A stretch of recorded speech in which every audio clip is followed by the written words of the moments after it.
Thank you for being here this evening. Welcome to the City of Maricopa City Council regular meeting on Tuesday, January 19th, 2021. This time we'd like to call the meeting to order.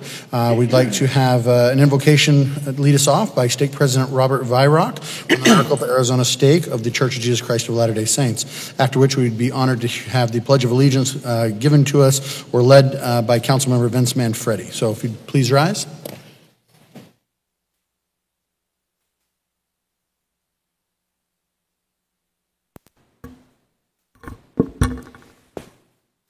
Our dear Father in heaven, we are grateful to be gathered this evening in these favorable circumstances. We're grateful for these wonderful men and women who are engaged in the service of our local city and government. Ask thy blessings to be upon them. Pray that thou wilt inspire them in the decisions and matters that they're considering this evening. We pray for a spirit of understanding and collaboration, both here locally and on our national level. We pray for the leaders of our nation that they may be inspired to guide our nation and help unify us as a people, that we may enjoy the liberties that thou hast blessed us with. We pray for the men and women who are serving our country and on the front lines of the current pandemic. Pray that thou bless them and their families, especially those who are separated from their families and serving our country overseas. We are grateful for these, our many blessings, Heavenly Father. We invite thy Spirit to be with us in our meetings this evening, and we offer this prayer and seek thy blessings. In the name of our Savior, Jesus Christ, amen. Amen.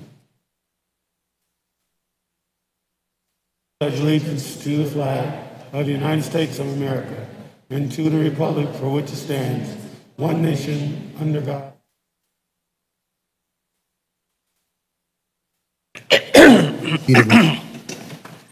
Thank you, President Vyrock.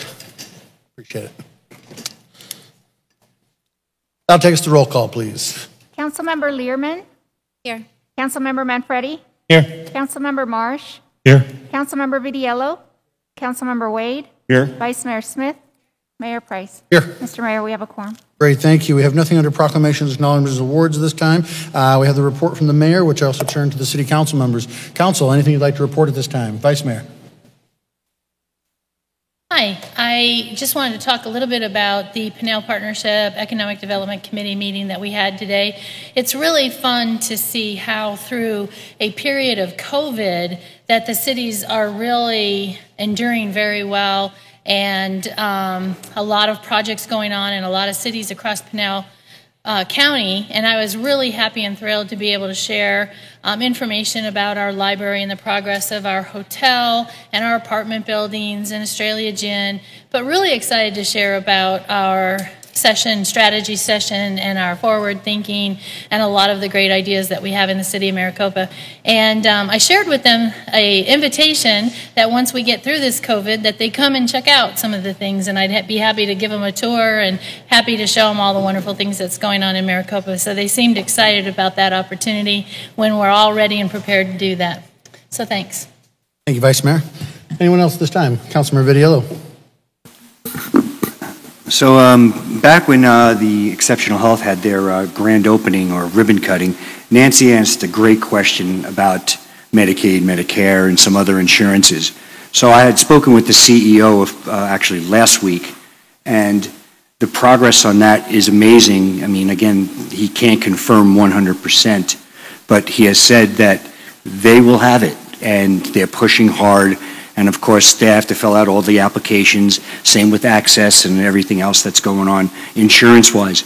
That would be a huge, huge win for not only Exceptional Health, but for the city of Maricopa, because now people are going to be able to get health care for every age group, everybody, which is phenomenal, so they don't have to leave the city, and let alone cut down 30, 40 minutes when it comes to emergencies. So again, not 100% confirmed, but the way the COO was telling me, Brian, was that it looks pretty darn good. So that's great news for Maricopa. So just wanted to let you know that I spoke to him the other day. Thank you, Councilmember. Yes, Councilmember Marsh. Yes, this last week, those of us on council and a few others were honored to attend a day-long presentation by our city manager on some vision elements that he sees in Maricopa's future. And let me tell you, I'm excited about the future of this city, the way he paints it, and I hope it comes true. I'll be working very hard to help him build that future, and I hope the rest of us will all be engaged as well. If you want to read about it, it's posted in, a summary is posted in Maricopa and on the Maricopa Monitor. Thank you, Councilmember. Anyone else this time? Councilmember Wade. Thank you, Mr. Mayor, and welcome to all of you who are attending and those online as well.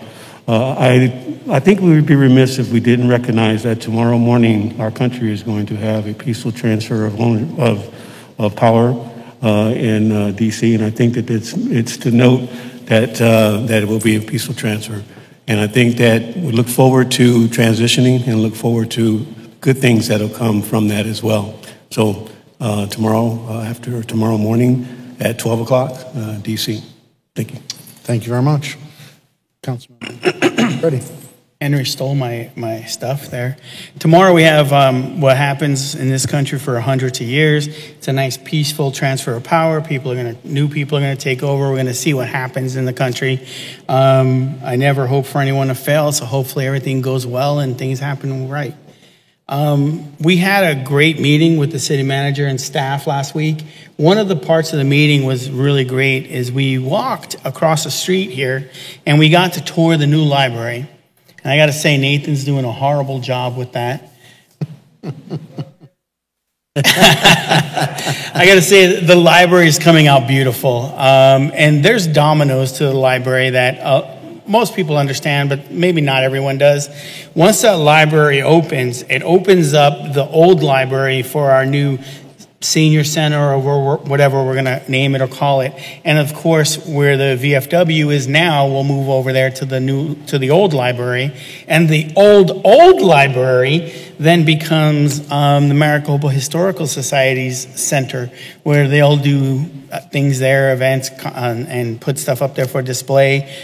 So there's a lot of progress happening, and it starts with that library. So, when you get a chance, when it opens up, please take a look at it. If you have any feedback for it, send it over to Nathan. He'll love anything you send to him. Other than that, that's it. Thank you, Councilman Freddie. Councilmember Learman. I just wanted to highlight that the Cultural and Arts Advisory Committee has a beautiful art gallery in City Hall with the theme of Arizona wildlife, if you want to check it out. And then I attended the Business and Education Committee meeting on January 11th, and we had an exciting conversation about creating virtual field trips for our students in Pinal County during the distance learning. So some of the students are missing out on field trips, and so they're trying to coordinate virtual field trips so students can visit places in our county that are interesting and educational, and that was a really fun conversation to have. I also want to thank Rick Horst for the really amazing conference that we had on the 14th. That was exciting, and I was really happy to be there. I also want to thank Nathan Ulia and the Community Service Department for Copa Glow. It was a beautiful evening and a huge success, so thank you very much. And then lastly, I just want to invite all the Maricopa veterans to come out for our meet and greet on Saturday the 23rd and Monday the 25th to meet our volunteer counselors and learn about the services that will be offered for free for our veterans in our community. Thank you very much. Yes, Vice Mayor.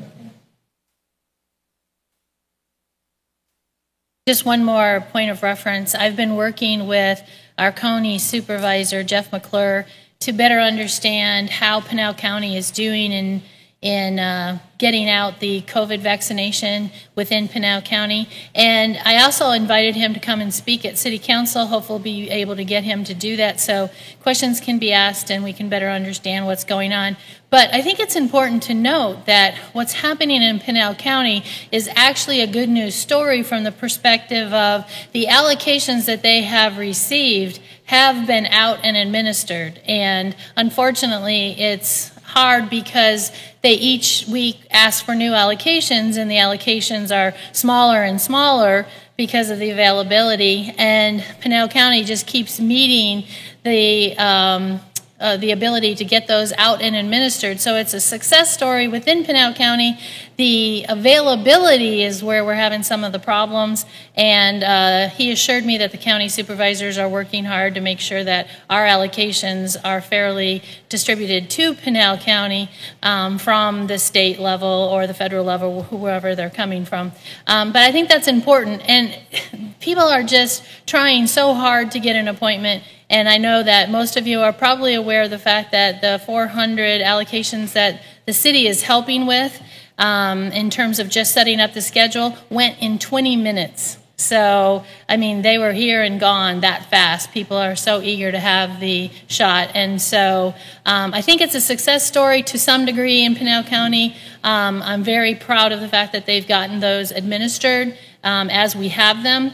And I hope for more allocations from the work that the county supervisors are doing and other organizations. So I think that's important to understand. Thanks. Thank you, council members. We appreciate your participation and all the things you're doing in the city to make it better. As you can see, it's a group effort, and no, not any one of us can do all these things because it's just too much going on. So I certainly appreciate their efforts. It indeed has been a busy year back to work, even though it sometimes doesn't feel like that because of the COVID scenario, but so much is going on. I've attended meetings with the Arizona League, GPEC, the ambassadors, water meetings in a variety of different senses, both locally and regionally, the CABC, ADOT, board transportation meetings, et cetera, et cetera. So, at the end of the day, the fire is turned back on and we're back at it. So a lot of stuff going on. Also, the legislative session has begun, and with that comes a whole host of different challenges as well as opportunities. And so we're working very closely. You'll hear our legislative platform tonight. We have Todd here from PDG and Dale, our InterGov, and working very closely with them on a variety of different bills. I also just wanted to give you a brief initial update. One that was making its way through the process last year, but due to COVID was canceled and never made it all the way through. But Representative Brett Roberts from Maricopa in LD 11 in the House of Representatives has dropped a $35 million bill again to try and receive federal state funding specifically for a Riggs Road fix or an overpass there. While it takes a lot more than that, it's a great start. And when you understand the process on how transportation works, having that money in the pot is what really gets the ball rolling. So whether it's a private entity, whether it's the state, whether it's the state entities such as ADOT or MAG or other types of transportation agencies, having that money really goes a long way into feeding the program and getting the monies necessary to complete the entire project in all of its senses, from expansion to overpasses to interchanges at the freeway, et cetera. So just wanted to keep you updated. We'll let you know where that bill goes in the process, if it makes it through, if it gets signed by the governor, or if it dies in committee or other places. But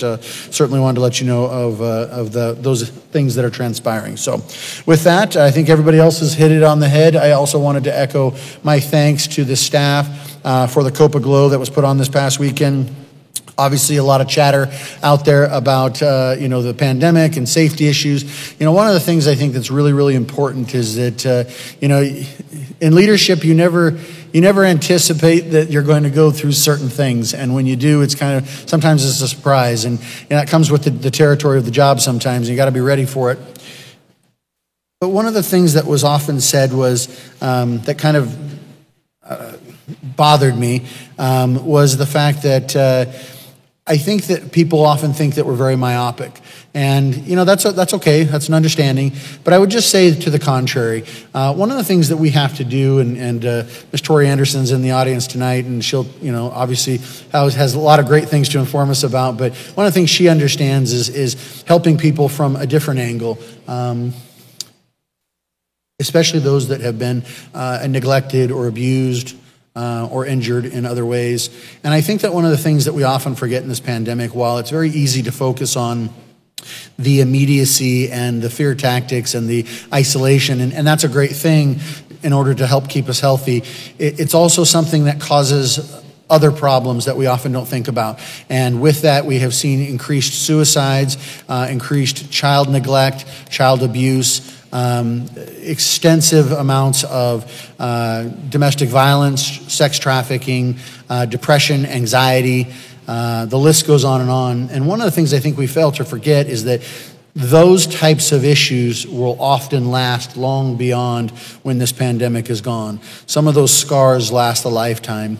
And so while it's important we focus on the pandemic and focus on those, it's also critical that we focus on the other side. And achieving and finding a balance is sometimes the most difficult thing you can do as a policymaker.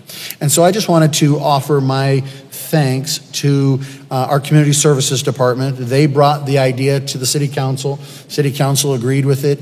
They had pared it down from what they had created last year, and it was supposed to be bigger and better every year, and that will eventually happen again. But for now, we needed to stay within the parameters of the pandemic. The entire event was limited in its scope. It was limited in the fact that we followed the CDC guidelines. People were separated, people wore masks, and that was strictly enforced. And so, wherever you fall in this issue, if it's a political issue for you or not, I just wanted to say thanks that not only did we strive to try and deal with the pandemic and deal with that issue head on, at the same time we also tried to find a way in which people could see their friends again, have some excitement. Those kids that have been bundled up in their homes and not being able to see their friends at school because they're at home learning or other things, it gave them an opportunity to get out there and see them and converse with them and be in person with them. So again, I appreciate that balance. It's not always a perfect scenario, but I would say that this city did a fantabulous job in doing their best to find a way to make it work. So again, many thanks to that. So with that will conclude the report from the mayor and the city council members, and that'll take us on to the report from the city manager. City Manager Horst. Thank you, Mayor. I'll keep my comments brief. With regard to last Thursday's future planning, we've heard a lot of appreciation, but there's some appreciation I'd like to give as well. First, to all of our staff, all of our employees, because all of them had an opportunity to provide input. Secondly, to our media who came out in Maricopa and the Monitor specifically, who spent the day with us and are helping get that message out to the public, which is a very good service. And lastly, to you, Mayor and Council, your willingness to give the time, your willingness to engage. And I've said it before, we listen to what you have to say in those formal conversations and in those informal conversations, and we collect your ideas and your inputs and your forward thinking and your process, and we try to capture that when we come back to what we have now dubbed our futures planning. But all of this is only possible because of your leadership. And so I wanted to express on behalf of all the staff our appreciation to you for your leadership that allows us to do what we do best because you do what you do best. So thank you. Thank you, City Manager. We appreciate it. And it was, if you didn't get a chance to read about it, I suggest you do. It was a fabulous, fabulous meeting, and there's lots of exciting things on the horizon for the city. So good times ahead. With that, we'll go ahead and move to the call to the public. At this time, I have 2 speaker cards. We'll go to those first. In no particular order, I have Mr. Barry McCain. Would you please come forward? And you'll have a couple of minutes, and the little icon there will guide you through your time.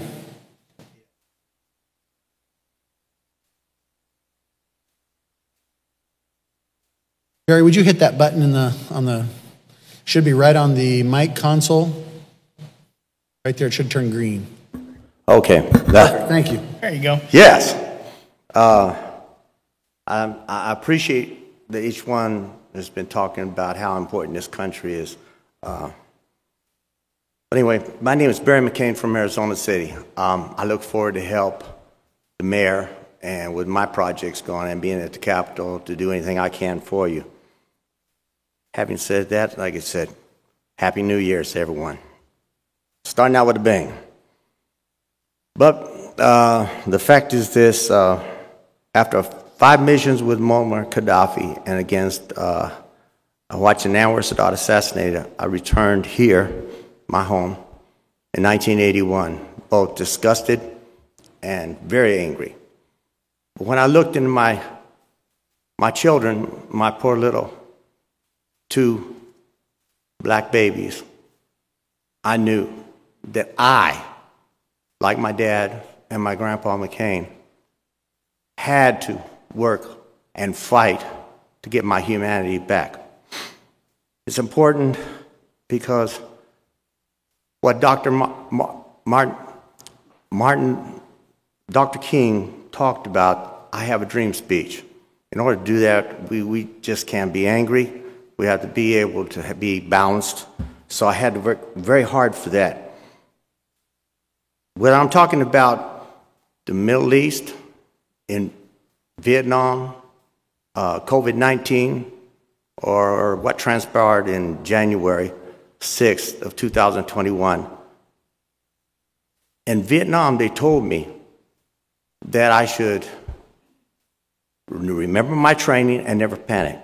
But yet, I've seen in each case, our people have lost their humanity because they simply panicked.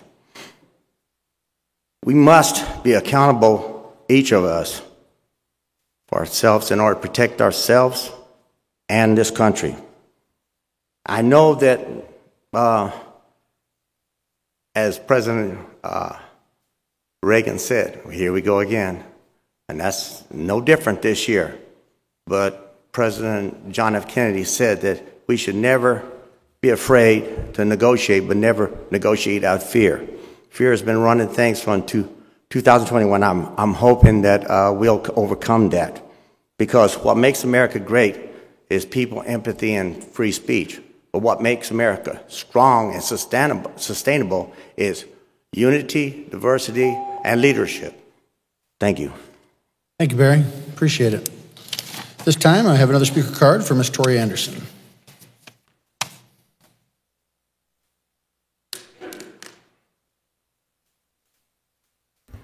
Greetings, Council. It is nice to see the new council members. I haven't been here since you were on board. So, Councilwoman Lehrman, it's great to see you. And Councilman Marsh, thank you for your service. And Vice Mayor Smith, as always, love you all. So it's nice to see you servicing our community. I wear many hats in the community, but tonight I come to you as a board member from Against Abuse Incorporated. And COVID has presented many interesting situations over the last year and a half. And so Christmas looked very different this year. But I wanted to thank those companies, those businesses who came forward and provided and adopted families from our shelter and from our in-home clients who are safe to be at home.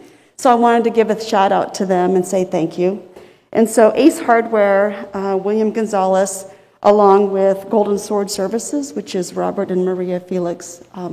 They did an amazing toy drive at their establishment, and so thank you to all the customers and community members who donated to that, so our children were able to definitely have an abundance of gifts. But also Anytime Fitness adopted a family and provided clothing and some hoodies, pretty simple stuff that these families were asking for. And then last but not least, Harrah's Auction Casino and Resort and Caesars Entertainment. Erica Emanuel always does an amazing job coordinating the entire employees, and so they were able to take care of all of our families in the shelter. And so it was pretty amazing to see that our families were still taken care of, and even those who weren't in shelter, we had several, like I said before, that are at home, and it's safe for them to be there. So with that, I also wanted to thank the volunteers this year that have put in over 9,000 hours, volunteer hours. Even though we've been in COVID, obviously there's still needs that need to be met. It's been very scary. Our domestic violence issues, as you know, in the city have gone up because people get sick of each other when they're at home, as we can all say, I know. But we still have amazing support from this community and this council, so thank you. I also wanted to thank and welcome Chief Hughes. That is, thank you. I remember meeting him and walking into his office when he first moved here from Hawaii, and introducing myself as a board member and an advocate for domestic violence victims and asking what his stance was on it. And he was very clear that he was definitely supportive of anything we could do to help our survivors. So I want to thank him for that, and I look forward to working with him in the future. I know that he's been great for the city, and it's very rewarding for me as a longtime member of our community to see somebody who moves here and moves their family here and then continues to grow their career here. So I think that there are so many advantages to the city of Maricopa. So thank you, Council, for having that insight. So I just wanted to say thank you. We would not be here without you, and if there is anything that you need, please do not hesitate to reach out to me. Last but not least, I wanted to welcome Councilman Wade. He has just joined our board of directors for Against Abuse Incorporated. So I am grateful to have somebody else from Maricopa that can help all of our victims, but also our survivors, and can also help get the word out that we're here to help whoever needs it. So thank you, and I look forward to seeing you again and working with you. Thanks. Thank you, Tori. Appreciate it. Anyone else at this time like to approach the podium? Okay, seeing no one, we'll go ahead and move on to the rest of the agenda. Again, thank you for your participation thus far. Council, that takes us to item 7, which is the meeting minutes. This is item 7.1. Can I have a motion to approve, please? A motion by Vice Mayor, second by Councilmember Wade. Any further discussion on these items, or this item on this minutes this time? Seeing none, all in favor say aye. Aye. Any opposed? That motion carries. That'll take us to the consent agenda. Council, did you have any questions about consent at this time, or anything you'd like pulled from consent? Okay, seeing nothing, or no one has concerns on that, can I have a motion to approve consent as it stands, please? So moved. Motion and a second. So a motion from Councilor Manfredi, a second from Vice Mayor. Any further discussion? Seeing none, all in favor say aye. Aye. Aye. Any opposed? That motion carries. And that'll take us to the regular City Council meeting agenda, which is item 9.1. The Mayor and City Council shall hear and discuss, possibly take action on approving the 2021 legislative platform. This is for discussion and action. Dale, take it away. Thank you, Mayor and Council. Once again, we are here. Every year we go to you for approval of the legislative platform. Essentially, the platform gives me authority to go to the state capitol and to act on behalf of the city and represent the city, weighing in on pieces of legislation, negotiations on various items. Tonight what we'll do is I'll give you a brief legislative review, somewhat maybe not review for some of the newer folks. And then Todd Bowman from Policy Development Group, or PDG, will come up and talk a little bit about makeup of the session, anticipation, things like that. And then I'll go to the platform, which will require actually a motion and approval. This is my first time with this new remote control, and I'm already batting 1,000. So the session began on the 11th this year. It always begins in the second Monday in January. They can introduce bills at any time beforehand, as long as they're in elected office. Typically, we have about 1,500. To date, as of about an hour ago, we had 647, which is a little behind the normal pace, but I'm not too concerned about that. I have heard that the Legislative Council, the people that actually draft the bill, say we have about the same amount in the queue that will be coming forward soon. Each chamber hears their bills first, and so February 19th is the first deadline for whatever House bills were initiated in the House, Senate bills in the Senate, and then March 26th is the second. Those weeks are bonkers. Those weeks are 25, 30 bills on an agenda. Those are we work till 11, 12 at night kind of periods of time. And this year, the 100th day of session is April 20th. They are supposed to adjourn at that point. This is my 17th or 18th year of doing that here in Arizona. I think we've met the 100-day on the nose once. We've had a couple earlier, but most are 120, 140, 150. The record, I think, is 151, something like that. Successful bills go through a certain process, and our opportunities to testify are in the committee process. This year, it's quite a bit different. In the Senate, we have to testify remotely, In the House, it is up to the chairs to make that decision. And then there's the Rules Committee, which is purely to identify if a bill is in proper form and constitutional. Caucus, each party debates the bills. Cow is, we don't call it cow in Minnesota. I don't remember what it's called, but when I first got here, I said, cow, I really am in a rural state. And then I learned about the 5 Cs and cattle, and then I thought, but no, it's committee of the whole. And then the third read is a formal vote, which goes up on the big board. The cow vote is a voice vote. And then it goes to the other side, repeat the process. Governor's activities can be signed, veto, let it go through without. During the session, he has 5 days. Out of session, he has 10. There are exceptions. For emergency measures, I think of the opioid legislation of a couple years ago. That was an emergency measure and received the required 2/3 of the votes. Citizens can challenge bills. That's the reason why we have 90 days between the adjournment to when they actually go into effect. And I haven't seen a ton of those in my time, but a few here and there. So I'm going to turn it to Todd for a few minutes to talk about sort of the makeup of the legislature this time around and what some of our expectations are, and then I'll come back and talk about the platform specifically. Thank you. Thanks, Dale. Good evening, Mayor and Council.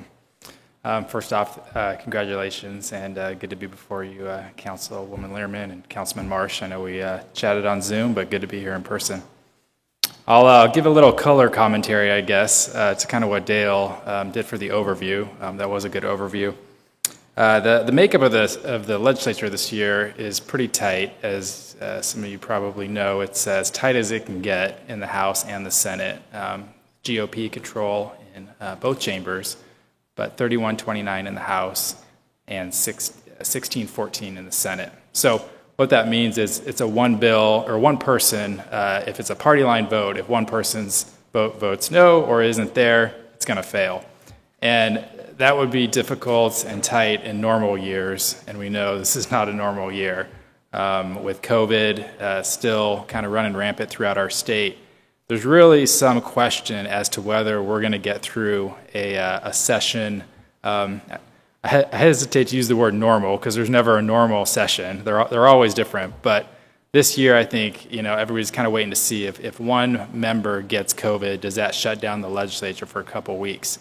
They have protocols in place to try and mitigate that, but I think we could see some start and some stops this year. Hopefully that doesn't happen. I think everybody's hoping that we get through, but I guess it was just reported today that there's a couple staffers that have COVID, and so they're in isolation, but really trying to figure out how they're going to get through that session.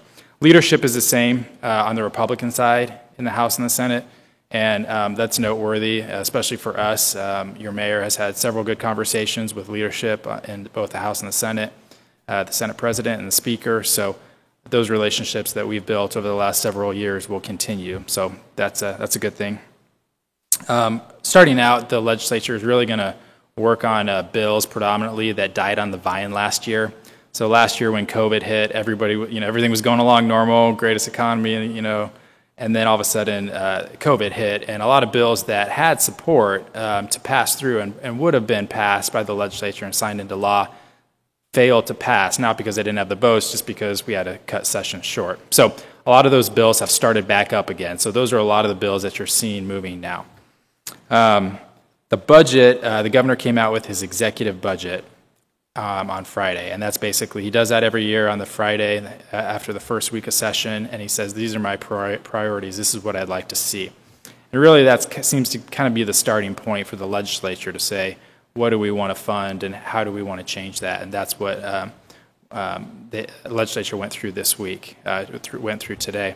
I think it'll be interesting to see what that budget looks like. Now, the governor put out his budget, and if we have a year where we're able to go through the regular process, it could have a lot of those priorities in it, and I think that's something that a lot of those do align with the GOP legislature. But I think one thing that everybody's watching, too, is do we have a kind of a replay of last year? Is it COVID starts to take off, the legislature says, we got to get a budget done and get out of here, and last year they called it the skinny budget. So that was basically, what do we have to do to keep the lights on, to keep everything going? I know that the legislature on the GOP side, they have maybe a skinny 2.0 budget that if something happens again and they need to keep moving forward, that they would try and push. But I think we're kind of waiting to see what the legislature looks like and if they're able to keep going. One thing I did want to mention is Dale and I really do try and work with everybody down there at the legislature. We try and work with not just Republicans and Democrats, but on kind of the whole spectrum. Even within each party, everybody has different opinions on things. And so it's important to focus on what the Maricopa priorities are and work with those legislators. One of the things that I love about representing Maricopa is that Dale and I get to walk into an office and speak specifically to what is helpful to the residents of the city of Maricopa. So if that's funding, like the bill that Representative Roberts dropped, we can go in and talk to any legislator and tell that story about why this is important. And it's easy to tell that story when we focus on how it's helping the citizens of Maricopa. We don't really have to get into any other issues. We can just specifically talk about that, and those are compelling stories. So I look forward to working with Dale this year and representing you all down at the Capitol, focusing on priorities, not just in the budget, but with bills too. It's a little daunting to think that there's about 600 bills that have dropped, and there may be about 1,500, so that means a lot more late nights reading bills and making sure that the bad bills try not to move forward and the good bills keep moving. So with that, I just say thank you and appreciate your trust in our firm. Thank you. Thank you, Todd. Thank you, Todd. Todd and I think that we've known each other for probably close to a decade now, which means he was about 12 when he started, and I was merely 53. Mayor, it's to your pleasure if you want to have some questions now before I go into the platform, or if you want to wait till the very end. Questions now, or do you want to wait till the end? Go ahead. Okay. So once again, this enables me to have authority. What happened, I'm going to say probably about 8 years ago, maybe 9 years ago, was that more and more legislators began to question city government relations staff if they had permission to be at the podium representing their city. And I watched that. I was working for the League of Cities in those days. And I watched that, and I'm like, I'm going to make darn sure when I got here that I can say, yes, Senator, I do, and you can watch the tape. So that's a big part of what this is about. We have general categories that we look at in the legislative platform. We've had this available to review. Nothing is outstanding here in terms of controversy or a big revelation. We're trying to protect our revenues, our ability to collect and use revenues as properly as we see fit, as you see fit. And the governance is really about local authority. In a normal council meeting, this room would be full of people. They elected you to make decisions that affect the city's course. And one of the things, both when I worked at the League and when I represented Maricopa down there, is that a bill that takes away local authority disenfranchises the people in this room and the people in this city, because they elected you. That is not met with cheers down at the Capitol all the time, but it's something that I firmly believe in. And when I was a kid, actually, one of my best friends was the mayor of the city that I grew up in. So it's been close to me for a long, long, long time. So just briefly on 2.B, if that's proper parlance, I'm not sure, bringing land into the city. One of the things that you did talk about last week at Futures Planning was the idea of running a bill on general plan amendments, the ability to amend major amendments more than once a year. I can announce that Senator Sonny Borelli of Lake Havasu City in District 5, Senate Majority Whip, former councilman of Lake Havasu, has agreed to run that bill for us. I don't have a bill number yet. It was dropped today. Sometime over the course of the next 12 hours, I won't stay up all night for it, but I will look right away in the morning to get that bill number so that I can advise all of you where it's going to go. My expectation is it will go to Senate government. But that's very, very good news because he is the majority whip. His job is to get votes. And so he can go to other people and say, hey, my bill your bill. That's how we play down there. All right. We want to make Maricopa as economically viable as possible. We want it to be a safe community. I think we're number 5 or 6 in the state for safety. The economic development that's occurred in the last few years, Mr. Horst, has really just exploded. And of course, you are the ultimate decision makers. As Rick and I have said many times to each other, we advise, you decide.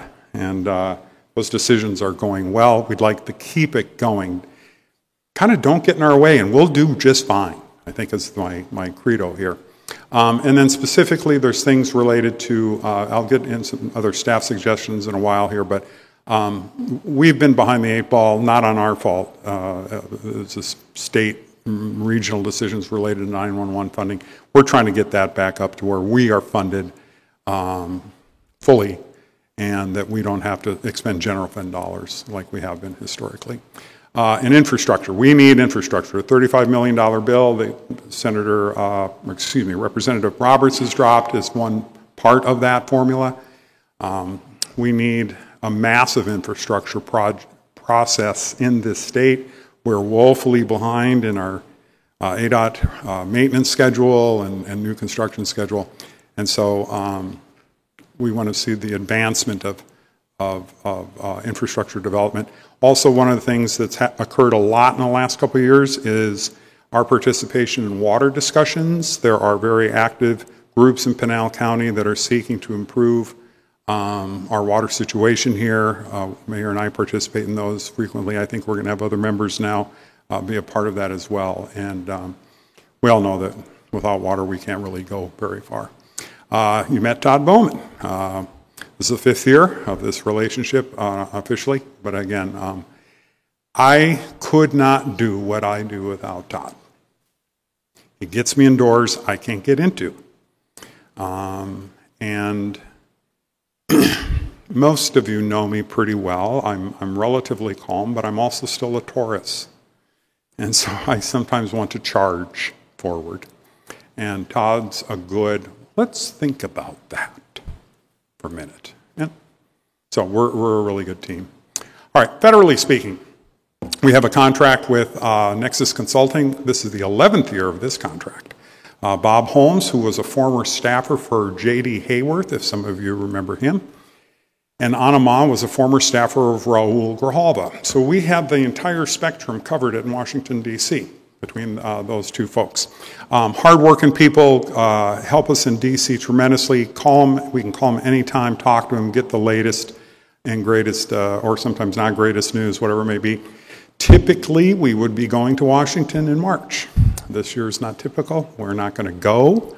We are going to start working on setting up some Zoom meetings with the congressional folks, the senators, and the representatives, that hopefully we can work it out so that you all get to have at least some time with one of them or two of them, however many we can land. We just have to watch for quorum issues, quite frankly. That's really our concern.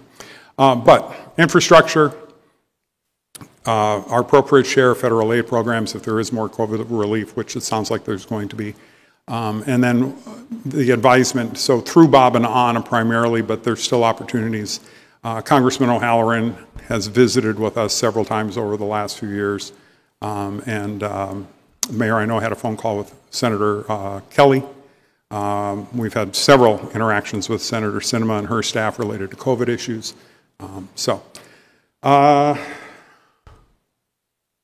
And then the staff, what I do is I poll the staff, and so these are the items that have come up. They are kind of the same almost every year.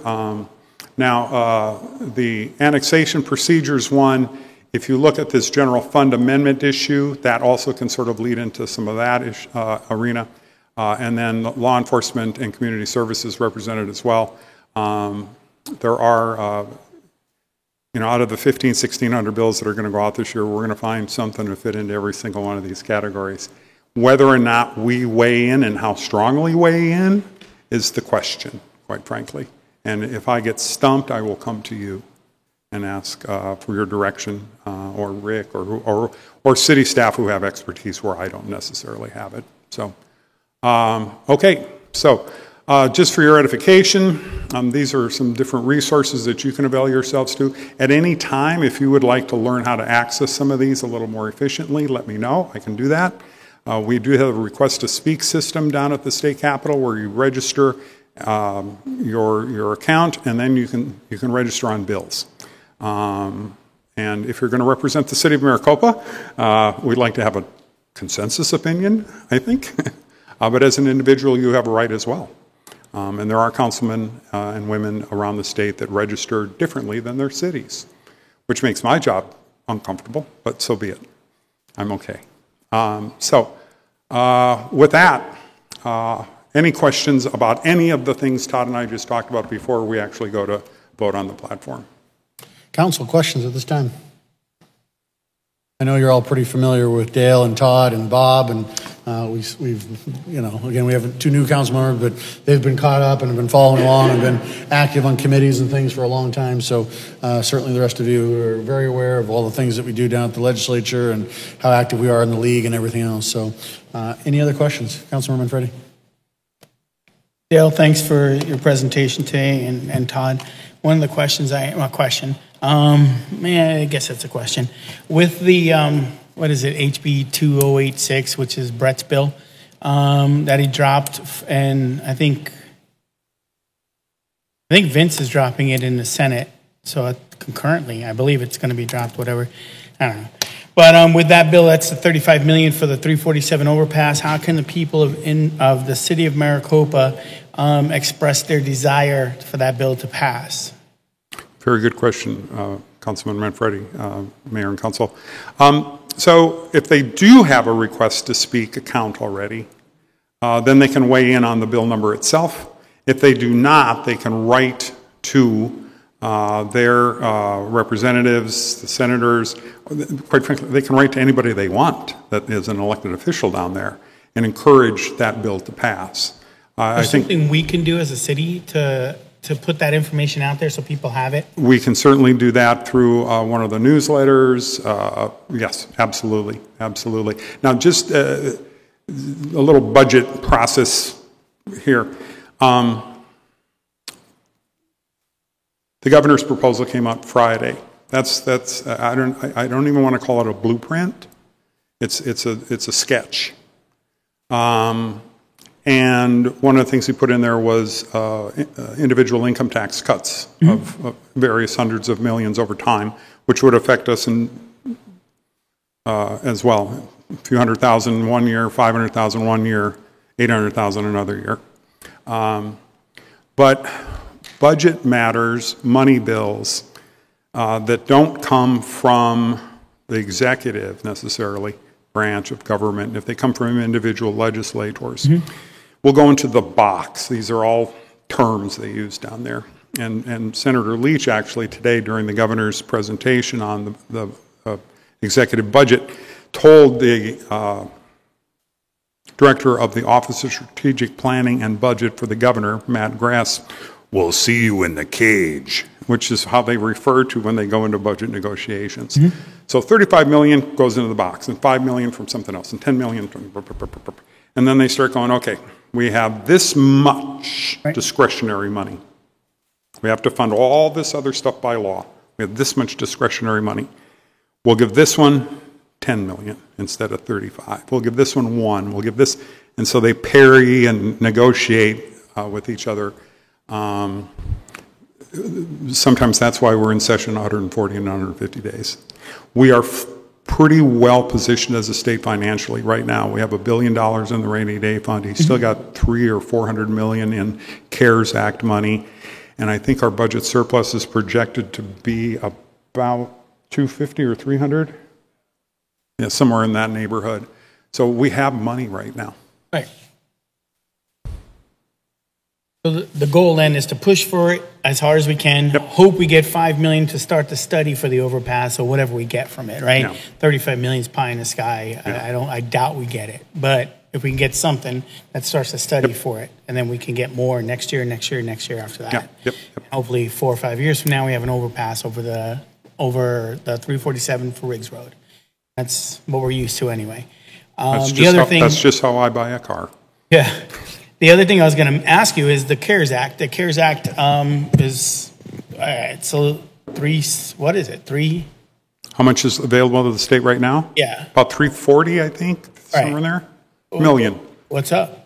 When's that money going to go out? Because to me, I try and trust the governor, but to me, it's a slush fund for the governor at this point where he gets to spend it on his private projects that he wants to push out. When's he going to actually put it out and give it to the cities and towns?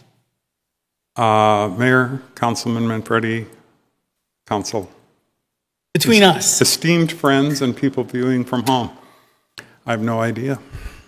There is talk that he wants to put it into state agencies. I don't know how that would work, whether he can. My guess is they think they can if there's talk about it. But the justification for spending money that was supposed to go in one arena, right. How can it go to different arenas? I don't know those answers right now.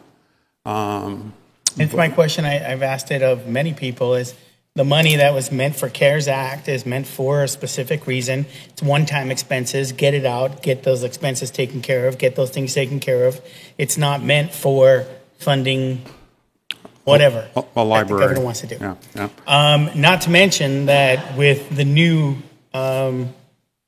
administration coming into Washington, we're looking at, I think they're talking 2.8, 3.5 trillion dollar stimulus packages, which is going to be more CARES Act money flooding into the city, hopefully into the states, and then trickling down to the cities and towns, cities and counties. So I guess my frustration, it's not even a question, is my frustration is how do we put some pressure to make sure that money is distributed the way it's supposed to be and not the way they want it to be? A hard question. I don't expect an answer. It's more of a rhetorical question. Thank you. Anything else? Sorry. No one to fold them. But Dale, to Councilman Manfredi's point, I mean, in a similar retort to the previous question, how can the citizens participate in that? I assume that they could write the governor, they could email the governor, they could, because ultimately it's the governor who's in control of that money. In essence, with some, back and forth to the legislature as they're in session, but still, the governor controls that money, as far as I know. For the last 9 months, it's just the governor. Right, it's just the governor. Yeah. So to that point, I mean, it would seem logical that people could directly address their concerns to the governor, and whether they ever hear back from him or not, I would imagine that the more that flood in, at least that gives some estimation as to what we, as a collective group, individually speaking, wish to convey to the governor. I would agree, Mayor, that the communication from the citizenry is a huge, huge factor. And I'll just use as an example where I was down at the Capitol a few years ago and 50,000 teachers showed up one day. One day, 50,000 people. Can't do that now. There's barbed wire and fences. And there was an effected change. I've always said, I don't remember how old I was when I first said this, maybe in my teens, affecting politics is money or masses. You have to have a lot of votes or a lot of money. So the more people who are involved, the louder the people are. I remember a bill some years ago, it was controversial only because it was asking for money for something that had never been funded before. 240 people signed in for that bill. That committee turned around that day, saw that, and all went aye. And normally they wouldn't have said aye because 240 people stood up. Yeah. So when it comes to the bill for the 347, we need 40,000 people to log in and say yes. In this case, you don't have to be of legal age to register an opinion. Yeah. 50,000. Maybe. 54,791 was our last. Somewhere in there. We're going to be 60 with the census. My frustration comes down to, the last time we were able to squeeze money out of CARES Act from our state was when the county decided they were going to sue the state. Yeah. And then money trickled out of the state level down to us. And we were able to help individual businesses and the community and put the money to good use here in the city of Maricopa. And that's what it's meant to do from the federal level. So it's irritating and it's frustrating, and you just got to make sure we figure out a way to get it out of the governor's hands and put it into the local government's hand. Yeah, the money that went out this last year, into 2020, was directed to governors, with the exception of large cities and large counties. They got money directly. I think one of the things you'll see in a package from this new incoming federal executive is that you'll see a lot more direct local aid that you will have more control over than waiting for somebody downtown Phoenix. So. Thanks. Any other questions, council, at this time? Okay. With that, can I have a motion, please? Motion by the Vice Mayor. Is there a second? Second by Councilmember Wade. Any further discussion on the legislative platform at this time? Seeing none, all in favor say aye. Aye. Any opposed? That motion carries. Thank you, Dale. Thank you, Todd. And thank you to our dedicated citizenry for being here this evening. We appreciate it, and thanks to our staff.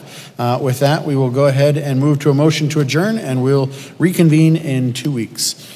Roughly 2 weeks. All right. Can I have a motion? Councilmember Vitiello, is there a second?